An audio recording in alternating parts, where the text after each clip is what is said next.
Alors les amis, aujourd'hui, match importantissime pour le FC Barcelone qui va donc affronter cette équipe donc de Chelsea donc à Stamford Bridge, match capital pour le FC Barcelone, vous le savez, je ne vais pas vous le répéter. Match de Ligue des Champions, le Barça doit absolument gagner pour se rapprocher de ce fameux top 8. Le Barça aujourd'hui n'est que 11e de la phase de Ligue, sachant que Chelsea est 12e de cette phase de Ligue, donc il y a un véritable choc entre 2 équipes qui visent le top 8, sachant qu'ensuite le calendrier du Barça sera quand même plutôt aisé concernant, le reste, hein. Slavia Prague, Francfort à domicile, même si Francfort est une bonne équipe. Il y aura également, Copenhague à domicile. Donc globalement, le reste du calendrier devait être beaucoup plus facile. Donc c'est important de gagner ce soir contre Chelsea, encore plus à Stamford Bridge pour montrer que le Barça est dans une dynamique ultra positive depuis ces derniers matchs avec, un retour en championnat à seulement 1 point du Real Madrid. On en a parlé avant live, hein, pour ceux qui ne le savent pas, tous les soirs, 18h15, 18h30, il y a un live.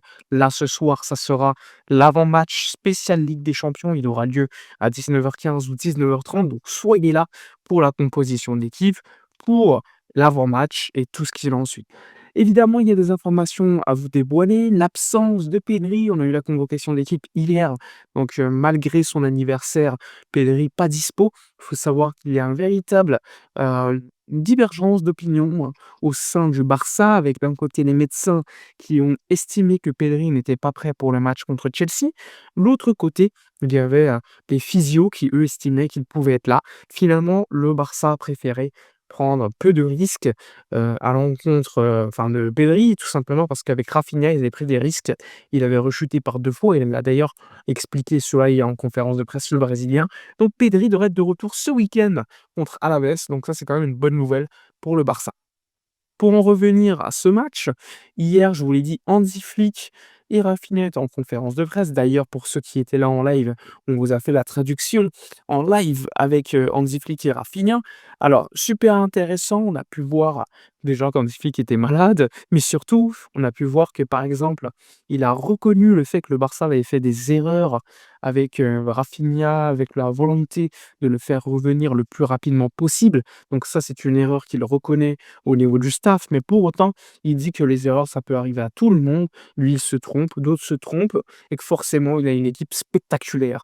Il a également mis en avant qu'il était très heureux parce qu'il retrouve peu à peu son effectif. Il a parlé de Joan Garcia, il a parlé du retour de Rafinha, il a dit que bientôt, ça sera le cas de Pedri. Il a parlé de ça. Quelque chose qui est important pour lui, c'est retrouver les forces en présence. Il a mis également l'accent sur Rashford, qui lui est bien de retour après son absence contre Bilbao suite à une grippe. Il sera bien présent pour le match contre cette équipe de Chelsea. À rappeler, hein, il était malade, il avait la grippe. Il s'est entraîné avec le groupe, il fait le voyage. Alors, probablement, suite aux propos de Hansi Flick, on peut quand même penser que Rashford ne sera pas titulaire. On s'attend globalement à un 11 quasiment similaire à celui contre Bilbao. Normalement, en attaque, ça devrait être Ferran Torres à gauche. Ferran qui travaille pour l'équipe, qui fait le travail défensif et qui a marqué un doublé contre Bilbao. Normalement, on devrait le revoir à Stamford Bridge. À droite, ça devrait être Lamine Yamal. En numéro 9, un Lewandowski qui a été encore une fois mis en avant par Hansi Flick en conf de presse, mais également par Maresca, le coach de Chelsea. Au milieu, on devrait voir Fermin qui est dans la continuité. On aimerait qu'il soit régulier encore une fois parce que ce qu'il fait depuis le début de la saison, c'est quand même dingue, hein. C'est le meilleur joueur au milieu de terrain de cette équipe cette saison. Évidemment, je ne compte pas Pedri ou De Jong dans certains matchs comme Newcastle et tout, mais Fermin, c'est un joueur aujourd'hui obligatoire. C'est un joueur qui fait la différence, qui a un lien avec le but qui est super important et surtout au pressing, au contre-pressing pour aider pour la sortie de balle. Aujourd'hui, il a compris. Il se met à côté de, Koundé, il se met à côté de Lamine Yamal pour les aider sur la sortie de balle par moment et ça, c'est quelque chose qu'on a vu contre Bilbao qui était forcément super important. Donc on gagne avec la présence de Fermin et là, il y a un vrai débat. Est-ce que tu mets Frenkie de Jong associé à Eric Garcia au milieu de terrain? Eric Garcia qui était très impressionnant contre Bilbao. Est-ce que tu mets Casado et Frenkie de Jong et donc tu mets Eric Garcia plutôt en défense centrale? C'est un vrai débat parce que, hier en conf de presse, on lui a posé la question. Il a dit: «Hansi Flick, je ne sais pas, vous verrez bien demain. J'ai un joueur polyvalent, ça me plaît beaucoup d'avoir de tels joueurs» et là, ce qui est intéressant avec Eric Garcia, c'est que tantôt tu peux le mettre latéral droit si Koundé, bon, plus faible. Tantôt, tu peux mettre en 6 comme on l'a vu contre Bilbao et franchement, il a sorti un match énorme avec le plus de récupération, pour un milieu de terrain cette saison. C'est quand même, super important et surtout, il est sur 2 buts. La récupération sur la passe D pour Lewandowski et surtout le but de Fermin, c'est aussi lui, donc Eric Garcia qui était à la récupération et qui a fait la différence. Donc on peut se poser la question: est-ce que tu le mets au milieu de terrain et auquel cas en défense centrale pour accompagner Koubarsi, il y a un une vraie inconnue ou bah, tu décides de le mettre en défense centrale et dans ce cas-là, eh bien, au milieu de terrain, tu as une inconnue pour accompagner Fermin et De Jong. En tout cas, dites-moi dans les commentaires ce que vous pensez concernant le milieu de terrain qu'on pourrait voir ce soir à Stamford Bridge. Je le rappelle, on fera face à un milieu de terrain si puissant, Moses Caicedo, Enzo Fernandez, probablement avec João Pedro juste au-dessus. Donc ça fait quand même un milieu de terrain avec beaucoup de qualité technique, beaucoup de grinta.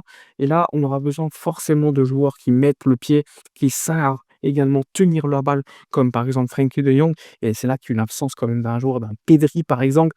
Maresca l'a dit en conf de presse. Perdre Pedri, c'est pas le il y a pas que le Barça qui perd, il y a le football qui perd, il a dit. Et ça, c'est quand même, le signe qu'a Pedri aujourd'hui est quand même la référence à seulement 23 ans, au milieu de terrain dans le monde. Donc beaucoup de d'inconnus quand même dans ce 11 du Barça. Normalement, défensivement, sur les côtés, Koundé, Baldé. Baldé, je le rappelle, était certes sorti à la mi-temps contre Bilbao suite à un coup à la tête, mais c'était surtout pour éviter tout risque.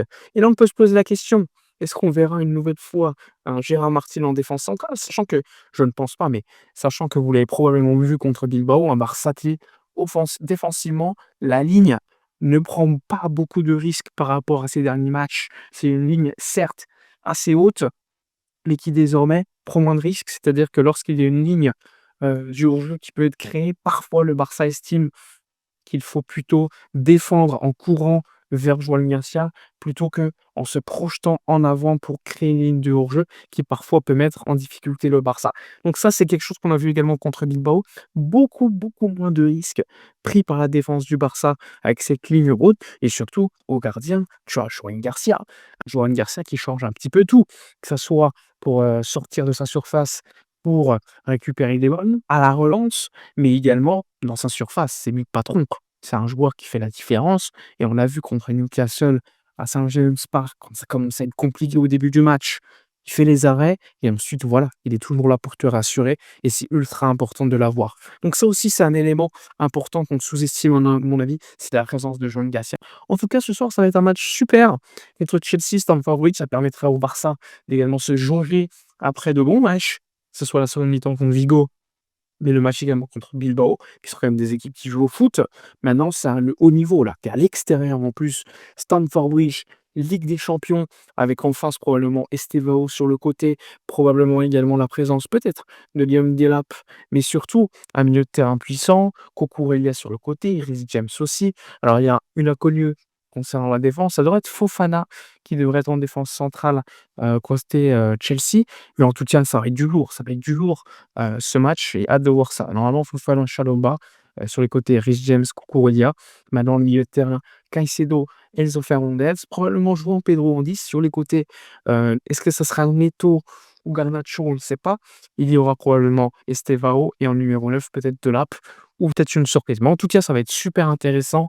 Maresca, Hansi Flick se sont un petit peu autogratulés hier en conférence de presse en disant que les deux équipes avaient un petit peu la même philosophie de jeu, vouloir avoir le ballon, faire du spectacle, marquer des buts. Une équipe jeune, une équipe évidemment qui veut presser. Et donc, ces deux équipes avec beaucoup de qualité, avec ballon, mais également sans ballon. En tout cas, ça va être super intéressant à voir.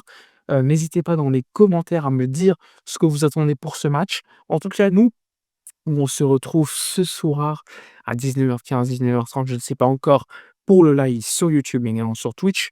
N'hésitez pas à me soutenir en likant la vidéo de ce midi, tout simplement pour se préparer pour le match de ce soir. On se retrouve ce soir. Bon match à vous, enfin bonne journée à vous en attendant. Nous on se retrouve à tout à l'heure.